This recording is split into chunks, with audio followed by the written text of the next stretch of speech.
Welcome na usab sa atong pamalandong sa pulong. Kwintahon ba sa Dios nga sala bato kanato ang mga kamauturan nga wala nato nasabtan o nakaplagan.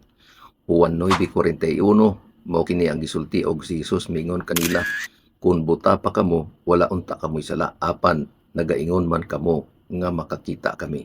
Nan nagapabilin ang inyong pagkasadaan. Og ato nabatian og nasabtan ang kamatuoran unsa ang angay natong himuon.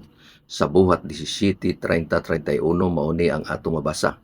Wala naisipa sa Dios ang panahon sa inyong pagkaignorante. Apan karon gisugo niya ang tanang tao maghinulsol.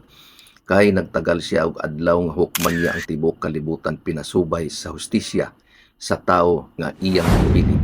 O gipamatuod niya kini ngadto sa tanang katawhan pinaagi sa pagbanhaw kaniya. Higala, unsa man ang imong ikasulti ni ining bahina? Atong hisgutan diha sa comment section sa ubos. Sundi lang ang atong mga reels video ug mag-like, magkomento. Kita ta sa sunod na pod nga video sa atong pamalandong sa pulong. Ang Dios mag-amping kanatong tanan.